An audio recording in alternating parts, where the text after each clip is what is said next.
So.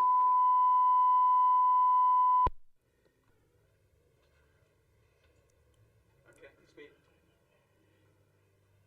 Anytime you're ready, you go. I'm ready to rock.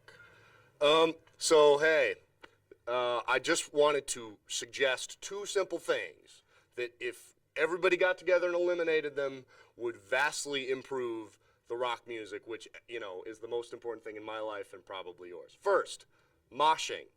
End the moshing. Stop the moshing. It is not 1985. You are not in a VFW hall in Albany, New York. Stop the moshing. Moshing comes from a Sanskrit word meaning calisthenics for suckers. Don't do it. If you want to get together in your basement, you want to get drunk, have your friends over and just beat the living crap out of each other, that's fine.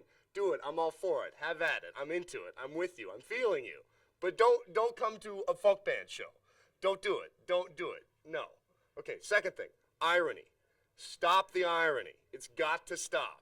This sort of pervasive, smirking, kind of, you know, well, we don't really like this, but we're listening to it.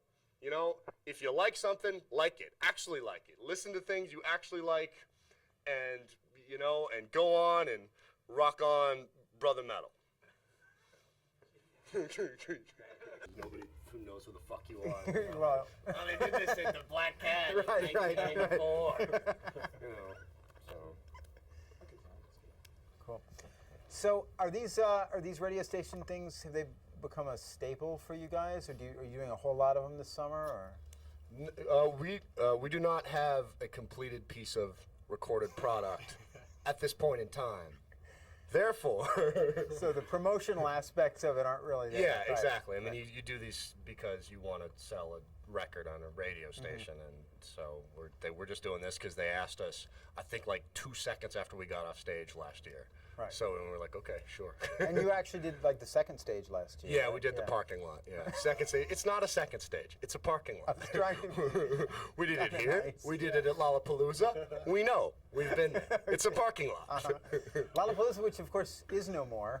Do you think that these radio station shows have kind of helped push Lollapalooza into obscurity, or has that not been? I don't think that's necessarily a factor. Yeah. What do you think, Mark? I think Lollapalooza took care of that themselves. Very hard work. Didn't need the help. But you will have a new record out, right? August, I believe. Yeah, in September 22nd or something like that. El Oso, it is called. Which means, for those who don't. Well, El Oso is El Oso, but see, the thing is, El Oso no es un oso. No. No. It's not. No, El Oso no es. It's the bear. Right. It's the bear. El Oso. The And is bear. there any? The bear. 4 months before the record comes out, we begin the Talking significance question. Oh, okay. Okay. It's a little early for I that. don't know. It's El Oso. What can El Oso no es un oso? El Oso no es aquí. El oso sabroso. El Oso sabroso. And from bears to horses, 16. You see, this is why they pay me for segues. Oh, It's smooth, right? regular George Orwell you are. With the Talk about the zoo. Talk about the zoo. This is 16 Horses is a track on the X-Files soundtrack, Yeah. right? Mm-hmm. How did you guys get involved in that? Well, we knew that David was. Did we not, Mark? We did. We did. And he is a nice guy. And David was called us up and he said, "You did the last X-Files thingamajig. Do you want to do this one?" And we said, "Hell yeah, David was. Come on down and listen to our rock." And he came down and we played some rock, and that was the specific rock that he chose for his soundtrack.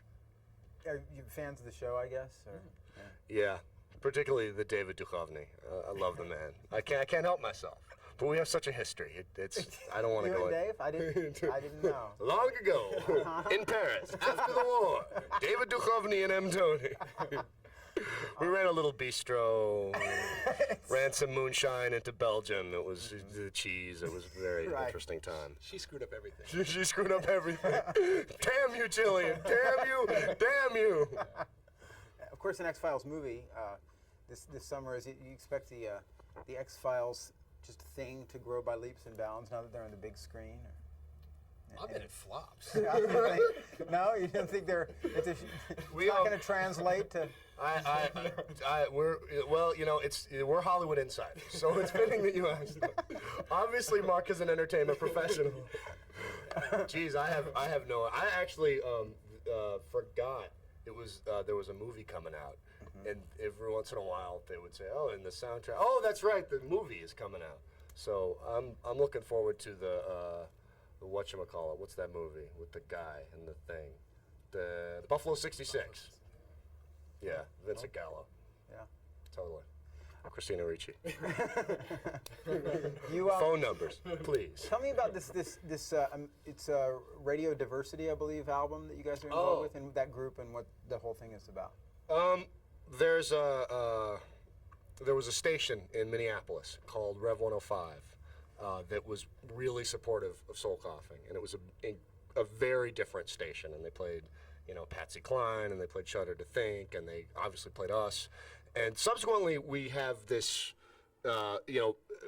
Minnesota is sort of like Rockstar Land, like between Tomorrowland and Frontierland at Disney World. It's Rockstar Land for us. It's trippy, because we go there and we're, I don't know, we're like Bush or something. Yeah. Something big. Yeah. Why there, do you suppose? I have no idea, but the station closed down, and it was actually, there was sort of a Walter O'Malley character who owned the station who sold it to the larger sort of alternative rock station. And it's not so much about taking aim at the corporate blah blah blah, because obviously we're on Warner Brothers. We're not coming out there like damn the oppressors or anything. But it seems weird to me that radio isn't more like websites are, that you can't micro broadcast, and it's not really that all that pump up the volume crap is so true. And When you see things like the pirate radio things that Pearl Jam organize, is that at least interesting to you, or? Yeah, no, against pirate radio. No, we just take back everything you said. Mark is for the corporate oppressors. Really? Oh, I'm sorry. He's speaking for himself. Okay. We like to have a guy in the band that speaks for the man. He works for the man, and that's Mark's job. And that's you, huh? Clone from the man. And other bands on the Radio Diversity album? Oh, Ani DeFranco's on there. Ben Folds is on there. All of our rock friends from Rock Orgy Land. Yeah, Low, yes. Does a cover of us, actually. Doing a cover of a song of ours. Low. Cool. Well, I'll ask you more, or someone from MTV hopefully will ask you more about El Oso as we get closer to When we this. actually finish the damn thing. Really? It just is amazing to me that it's like 5 months before the record comes out, and we were dumb enough to name the record something that you could just predict the interviews. It's just like it's all there. We could just hand a card. We could just show up at the interviews with like cue cards, like the bear. El Oso is still hibernating.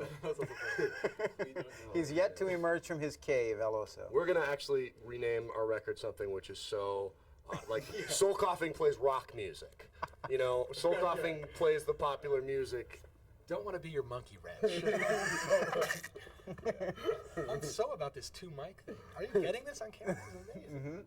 It's a whole new activity. It was okay. Yeah. I was a baton twirler in high school.